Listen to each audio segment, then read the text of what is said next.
Good morning to all my dear students. आज की हिंदी की कक्षा में आपका स्वागत है।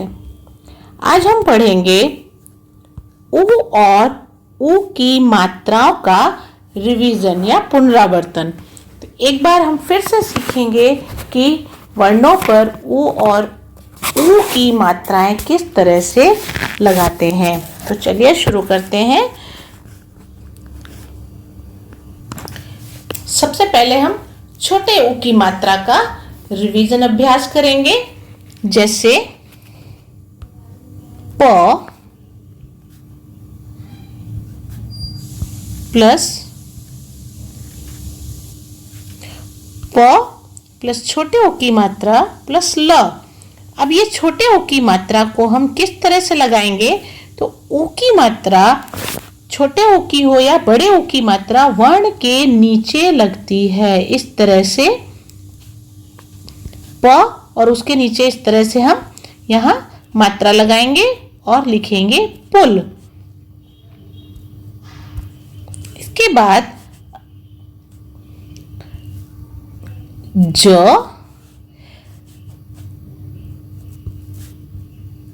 छोटे उ की मात्रा, तो अगर इसको हम वर्ण को लिखेंगे ना तो देखिए कैसे हो जाएगा, जू। यानी ज में छोटे उ की मात्रा लगाई तो जू। च छोटे उ की मात्रा चू। स छोटे उ की मात्रा सु।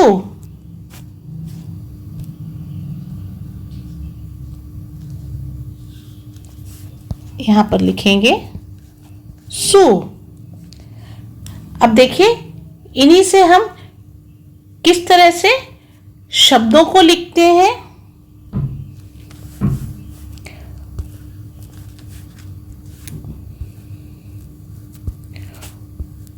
जुराब।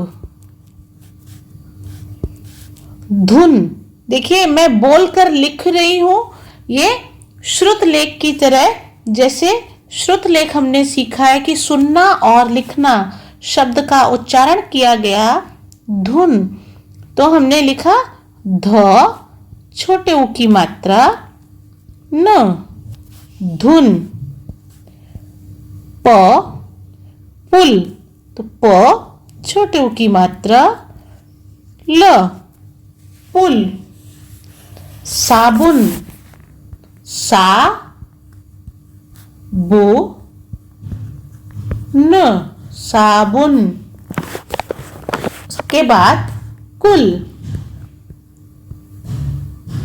देखिए जब हमने कुल बोला तो क में उ का स्वर निकल रहा है, इसलिए उ की मात्रा हम क के नीचे लगाएंगे और लिखेंगे कुल।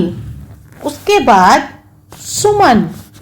सु म न। देखिए म और न में कोई मात्रा का स्वर नहीं निकल रहा है, स में उ की मात्रा का स्वर है, तो हम स में उ की मात्रा लगाएंगे, म और न को इसी तरह लिखेंगे, शब्द बनेगा सुमन।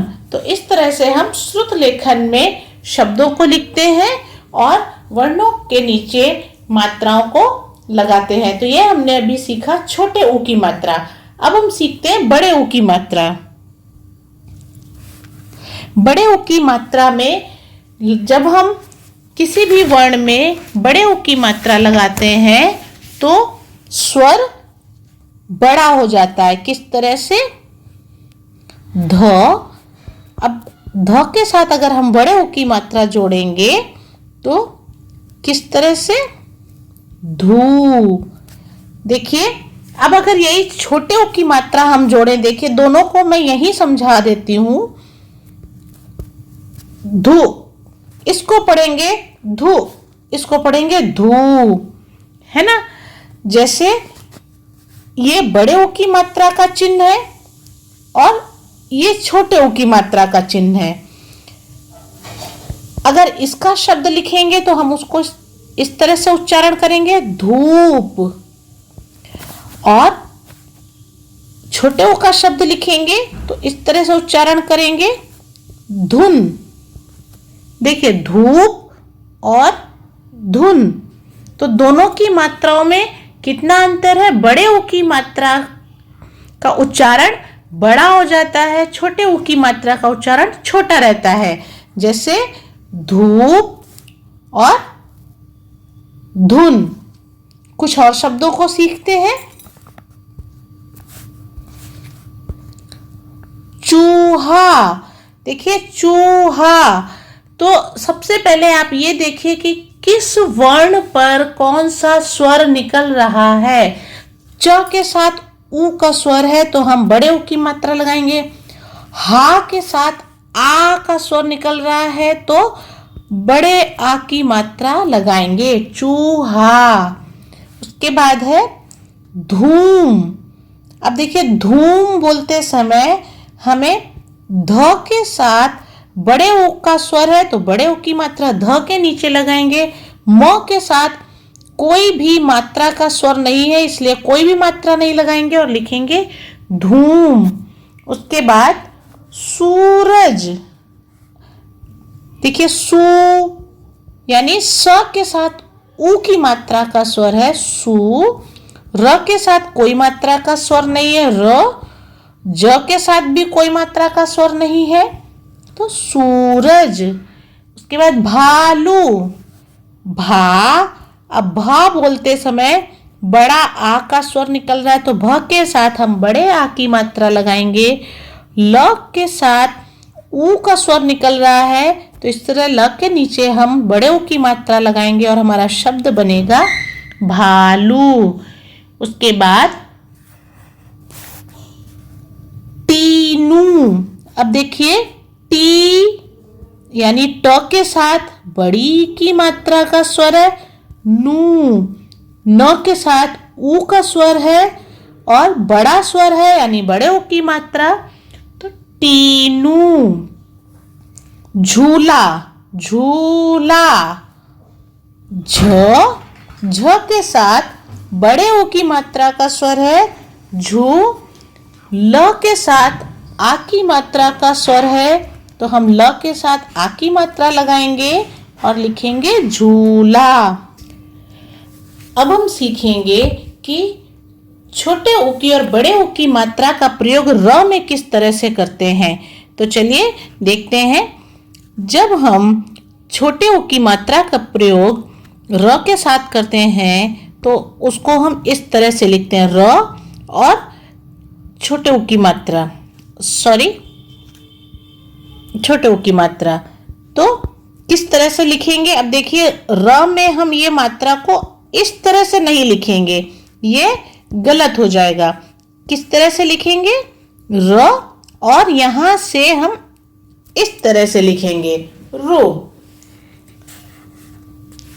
और अगर हम इसका शब्द लिखेंगे तो रुई। कभी कभी यहां पर छोटे ऊ की मात्रा ना लिखकर इस तरह से भी लिखा जाता है र प्लस छोटा ऊ। तब आपको लिखते समय ध्यान रखना है कि आप र और ऊ इस तरह से नहीं लिखेंगे, ये गलत होगा। आपको किस तरह से लिखना होगा? र और ये छोटे ऊ की मात्रा लिखनी होगी और आप यहाँ पर छोटे ऊ की मात्रा लगाएंगे।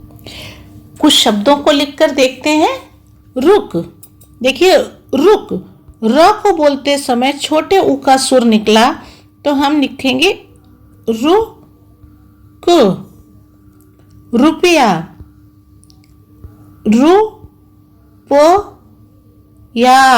या में बड़े आ का स्वर निकला है तो बड़े आ की मात्रा लगाएंगे। रुचि, रुचि। च में भी छोटी ई का स्वर निकल रहा है रुचि, तो इस तरह से छोटी ई की मात्रा और च शब्द बनेगा रुचि। अब हम देखेंगे कि र में बड़े ऊ की मात्रा किस तरह से लगाते हैं। र प्लस बड़े ऊ की मात्रा। अब इसको भी आप जब लिखेंगे तो इस तरह से नहीं लिखेंगे, ये गलत होगा।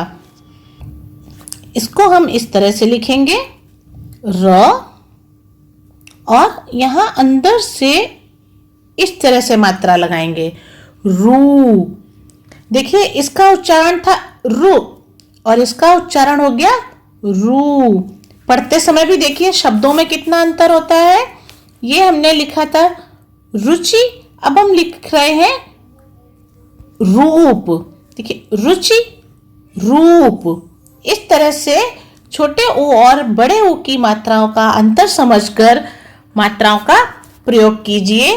कुछ और शब्दों को लिखकर सीखेंगे। रूपा, र, रू, तो बड़े ओ की मात्रा। पा, पा में आ का स्वर है तो आ की मात्रा रूपा। रूठ, रू, बड़े ओ की मात्रा ठ। ठ के साथ कोई भी मात्रा का स्वर नहीं है, इसलिए ठ को इसी तरह लिख देंगे रूठ। रूखा, रू, ख और रूखा, यानी आ की मात्रा का स्वर निकल रहा है तो हम इधर आ की मात्रा लगाएंगे रूखा। रूपाली, रू, पा, ली, तो इस तरह से हम बड़ी की मात्रा ल के साथ जोड़ेंगे रूपाली। अमरूद, देखिए अ के साथ कोई दूसरा स्वर नहीं है, म के साथ कोई दूसरा स्वर नहीं है। रू, र में बड़े ऊ की मात्रा और द, अमरूद। इस तरह से हम र में छोटे ऊ और बड़े ऊ की मात्रा का प्रयोग करेंगे। तो मेरे प्यारे विद्यार्थियों, आज हमने छोटे ऊ, बड़े ऊ और र में ऊ की मात्राओं का प्रयोग करना सीखा। यह रिवीजन आपके लिए बहुत इंपॉर्टेंट है, ध्यान से देखिएगा और सीखिएगा। अगली कक्षा में हम और मात्राओं का रिवीजन करेंगे। आज की कक्षा में बस इतना ही। तब तक के लिए स्वस्थ रहिए, सुरक्षित रहिए और घर पर रहिए। धन्यवाद।